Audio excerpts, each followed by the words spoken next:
Saan ka man naroroon, mahal ko.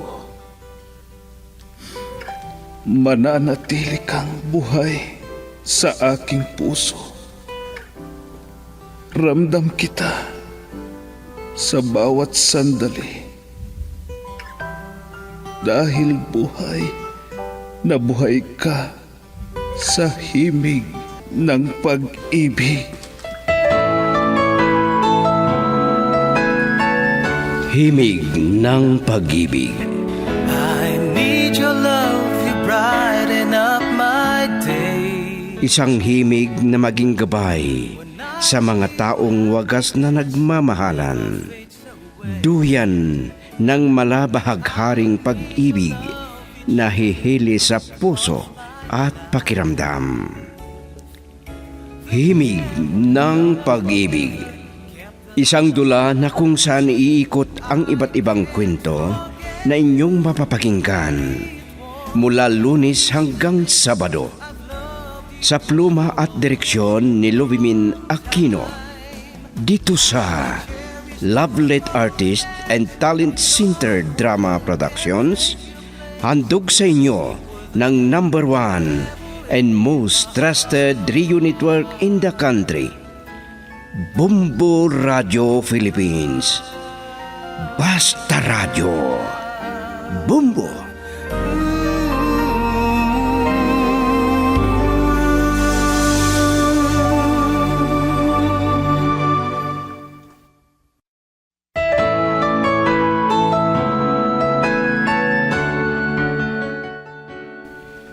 Mula sa Lovelet Artist and Talent Center Drama Productions, ihahandog sa inyo ng #1 and most trusted radio network in the country, Bumbo Radio Philippines, ang huling bahagi ng isang linggong kasaysayan na pinamagatang Makasalanan na Pag-ibig. Dito sa ating dula, Himig ng Pag-ibig. Together kept that love alive. I can't forget you, and it won't be easy. Ikaw na naman? Mang Tiban, Talaga bang hindi mo natitigilan ng anak ko? Walang hiya ka. Tahimik na ang buhay ng anak ko. Kaya pwede ba? Huwag ka nang pumunta rito at huwag ka nang magpapakita sa anak ko. ginawa ko rin yan, Mang Tiban. Kaya lang, hindi ko pwedeng baliwalain ang pagbubuntis niya. Ano? Alam mo na buntis si Carla? Opo, Mang Tiban. Kanino mo nalaman yan? Sa asawa ko. Kaya pakiusap po. Payagan niyo sana kung makausap si Carla. Kahit sandali lang. Umalis ka na! Hindi ka ba nakakaintindi? Ha? Talagang makapal ang mukha mo, ano? Hindi ka niya kailangan. Kaya naming buhayin ang bata. Dahil umaasa kami na malaki ang awa ng Diyos. Carla! Lumabas ka sana at mag-usap tayo. Carla! Talagang matigas talaga ang ulo mo, ha?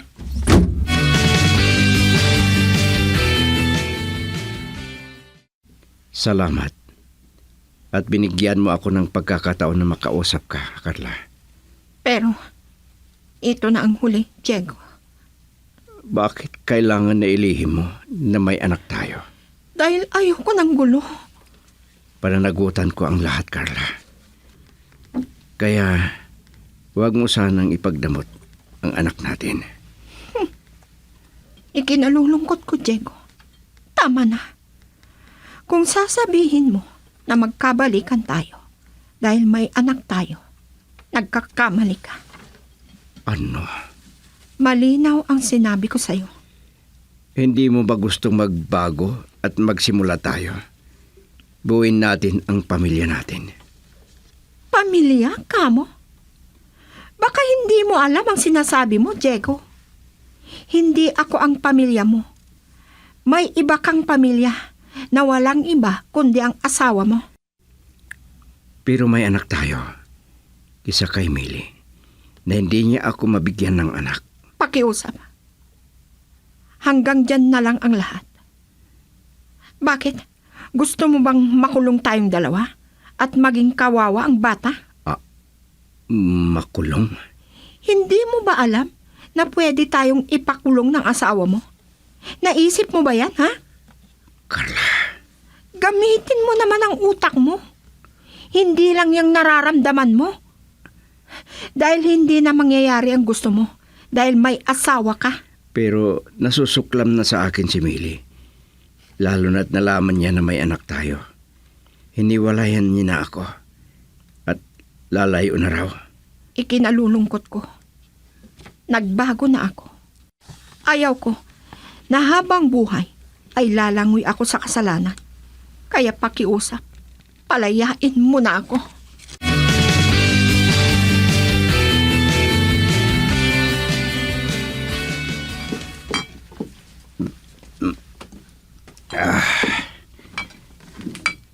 Sobrang sakit ang pagtalikod sa akin ni Carla. Siyang dahilan kung bakit ganito ang nangyari sa relasyon namin ni Millie.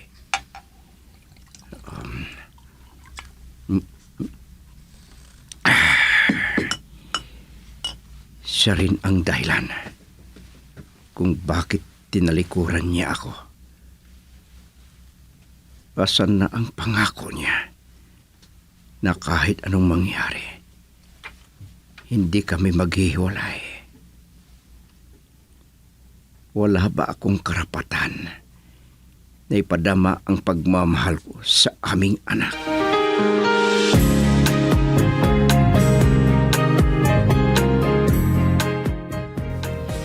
Hindi ko alam kung bakit ginagawa mo ito, Jerlon. Napakabuti mo sa akin. Carla, Pwede ba? Tigilan mo na itong ginagawa mo. Baka kung masanay ako ay hahanap-hanapin ko. hindi ako naghihintay ng kapalit sa ginagawa kong ito, Carla. Masaya ako na nagsisilbi sa'yo. Bakit ba ginagawa mo ito? Sa amin ng magiging anak ko. Dahil mahal kita, Carla. Jerlon, Hindi lang malapit na kaibigan ang turing ko sa'yo. Pero mas higit pa roon. bakit ako pa, Jerlon? Alam mo naman ang kalagayan ko. Wala akong pakialam. Noon pa, Carla, kahit hindi kayo magnobyo o kaya nagkaroon ng makasalanan na relasyon ni Diego, kaya ganun na lang ang pagpapayo ko sa'yo dahil ayaw ko na mapahamak ka. Jerlon, Oo, Carla. Kahit ganyan, ay hindi ako nagbago. Hindi nawala ang pag-ibig ko sa'yo. Kahit may bunga ang makasalanan na pag-ibig nyo. napakadakilang pag-ibig mo na yan, Jerlon. Pero, di ako bagay sa iniaalay mong pag-ibig. Hindi ang iyong nakaraan o kalagayan mo ang hadlang, Carla. Jerlon, Oo. Tapat ako sa'yo. Mahal kita. Nakahanda ako na ibigay ang pangalan ko sa isisilang mo. Para may magisnan siyang ama. ano? At ituturing ko na galing sa sarili kong dugo at laman. Namamahalin ko bilang tunay kong anak. Gaya ng pagmamahal ko sa iyo, Carla. Mag-isip ka sana, Jerlon. Alam ko na naaawa ka lang sa akin. Marami dyan. Hindi katulad ko na wala akong maipagmalaki. Kung mahal mo ang isang tao, hindi yan ang sukatan mo. Uulitin ko, hindi importante ang nakaraan mo o ang kalagayan mo ngayon. Jerlon, Ganyan kalinis ang pag-ibig ko sa'yo, Carla. Ang importante, yung ngayon at ang kasalukuyan. Kaya bigyan mo ako ng pagkakataon na maipadama ko ang tunay na pagmamahal ko sa'yo. Girl, I need you. I need your love.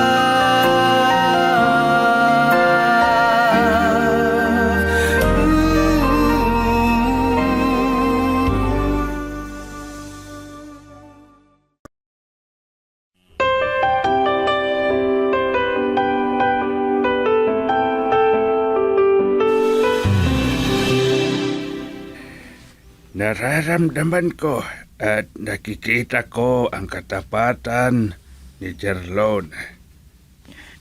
Pero itay, isang guro si Jelon. Professional. Hindi kaya siya laitin kung kagaya ko ang mapapangasawa niya? Bakit ba yan ang sasabihin mo?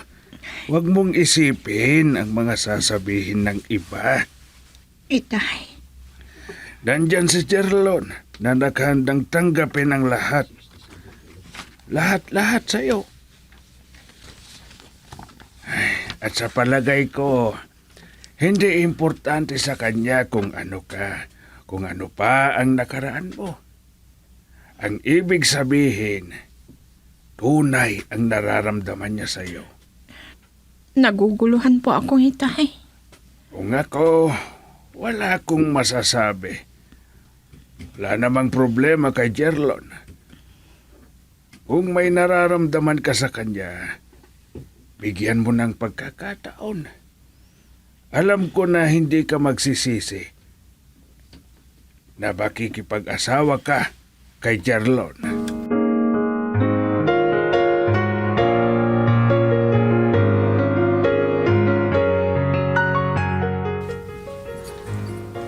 Ano pang dahilan at pumunta ka pa dito? Iniwan na kita doon sa bahay. Pumunta ka pa dito? Pakiusap, Millie. Bigyan mo sana ako ng pagkakataon. Pakiusap. Huwag ka nang pumunta sa London. Walang makakahadlang sa akin, Jeko. Ayaw mo bang malaya ka na kayo ng babae mo? At alam ko naman, siya ang kaligayahan mo. Pareho kayong mahalaga sa akin. Hindi pwede ang ganyan. Pero huwag kang mag-alala. Naputol na ang lahat sa amin ni Carla. Maniwala pa kaya ako niyan? Ngayon pa na may anak kayo? Di ba yan ang pangarap mong makamit? Ang magkaroon ng anak? Kung ganoon, sa kanya mo na ibuhos ang lahat ng pagmamahal mo.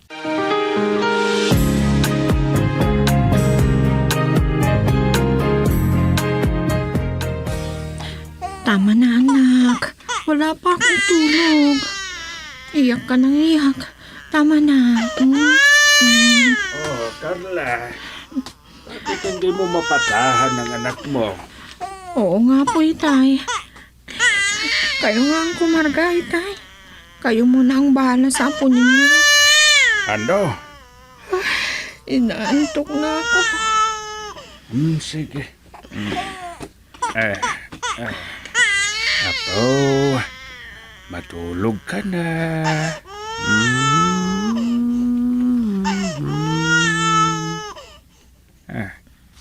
Nako. Kanta pala ang gusto niya.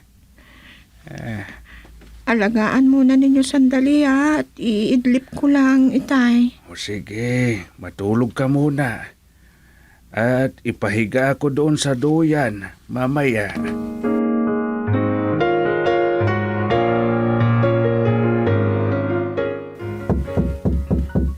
Nako, sino kaya yan?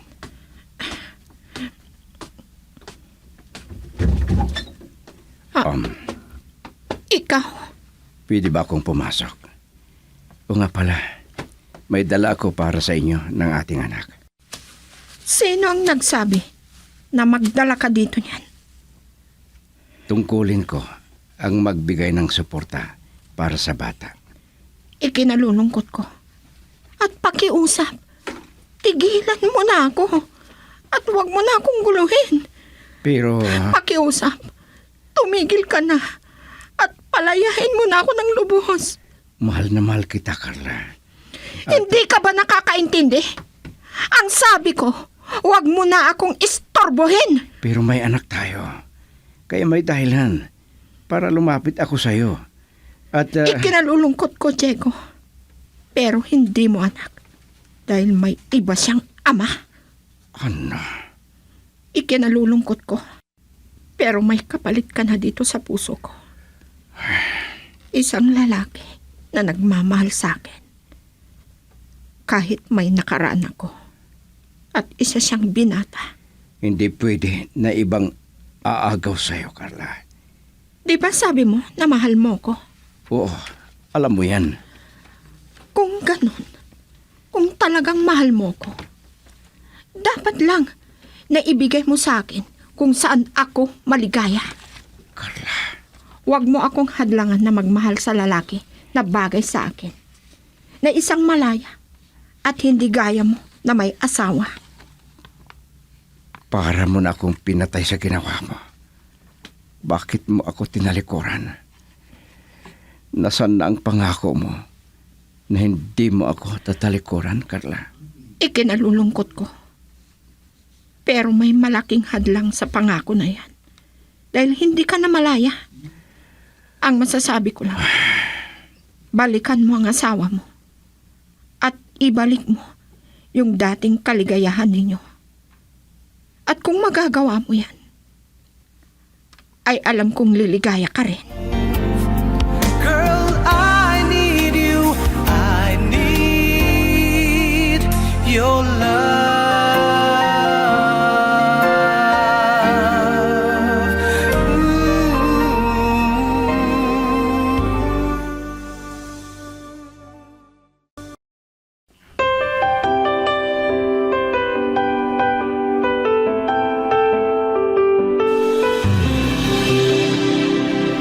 Salamat at pinagbigyan mo ako sa kahilingan ko na mag-usap tayo, Jerlon. Ano bang sasabihin mo sa akin? Kayo na pala ni Carla. Oo. At pinag-uusapan na namin na magpapakasal na kami sa lalong madaling panahon. Huwag kang mag-alala. Hindi ako hadlang. Masaya ako sa nalaman ko kung ano ang magpapasaya kay Carla. Masaya na rin ako. At salamat. Minahal mo na walang pasubali kahit may anak na. Walang problema dyan. Noon pa man, minahal ko na siya ng lihim. Sana mahalin mo rin ang aming anak. Hindi na kailangan na sabihin mo yan sa akin. Dahil tinanggap ko si Carla at hindi ko tinignan ang kalagayan niya o nakaraan niya. Kaya huwag kang mag-alala. Mamahalin ko ang anak niya. At ako na ang magigisnan niyang ama.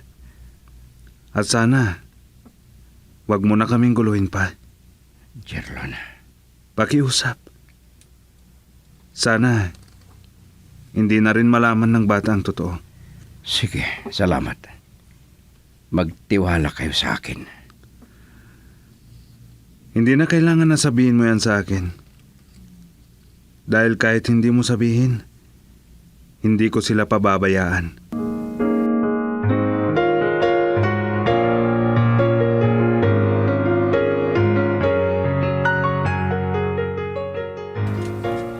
Kung gagawin, hindi na magbabago ang desisyon mo, anak.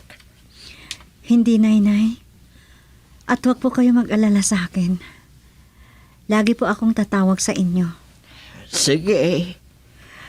Gusto ko lang makalimot sa masamang nangyari sa buhay ko. Ikaw ang bahala. At mag-ingat ka. Patnubayan ka nawa ng Diyos. Opo, Nay. Salamat po.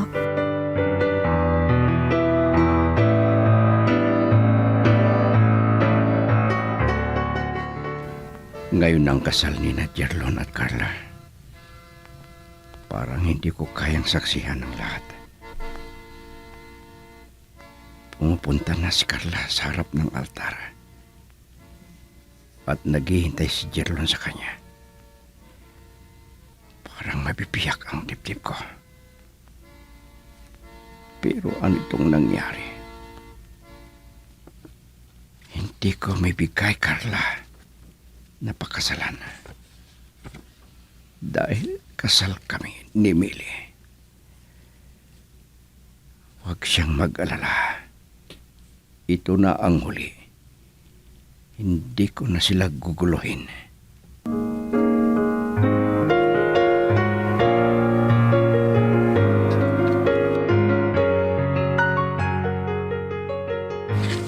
Kinalulungkot ko kung hindi ko natupad ang pangako na hindi ko na guguluhin si Carla.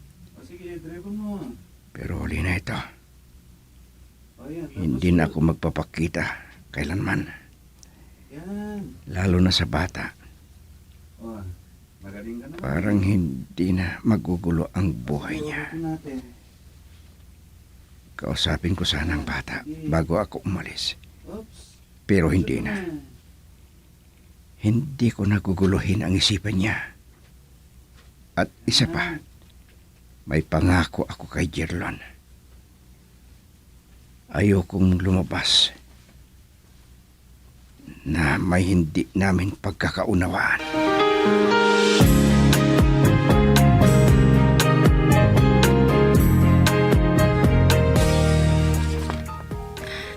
Huwag ka sanang mag-isip ng masama kung maaalala ko si Diego, Jerlon. Inaamin ko, hindi ko maiwasan na maalala. Dahil may naiwan siyang rekwerdo sa buhay ko. Alam mo yan, may buhay na naaalala. Carla, Pero huwag kang mag-alala. Hindi ibig sabihin na nandito pa siya sa puso ko. Tapos ng mga bagay na yan. Ngayon, ikaw na ang nasa puso ko. Carla, Wala na akong hahanapin sa iyo. Alam ko at nadarama ko ang pagmamahal mo sa aming mag-ina. Kaya wala na akong hahanapin pa. Kung maalala ko man si Diego, wala na yon. maraming salamat. Pangako, gagawin ko ang lahat ng kaya ko. Nakalimutan siya. Sige. Masaya ka ba sa piling ko, Carla? Oo naman. Hindi ko mailarawan, Jerlon. At may sasabihin ako sa'yo. Hindi ko alam kung ano ang masasabi mo. Oh, ano yun? Galing ako sa klinika ni Doktora Kamba. Ha? Bakit? May nararamdaman ka ba sa katawan mo? Bakit hindi mo sinasabi sa akin? Tsaka, Huwag kang mag-alala. Hindi sakit ito. Pero, naglilihi ulit ako. ano? Totoo, Carla? Buntis ka? Oo, 2 buwan na. Sana, hindi magbabago ang pagmamahal mo kay Ronald. Ano ka ba? Asahan mo. Kailanman hindi magbabago. Salamat. Napakasaya ko. At mas lalo kitang minahal. Dahil sa kabutihan mo at pagmamahal mo sa amin. Dahil kayo ang buhay ko, Carla. Kayo na mag-ina ang aking inspirasyon. Girl, I need you. I need your love.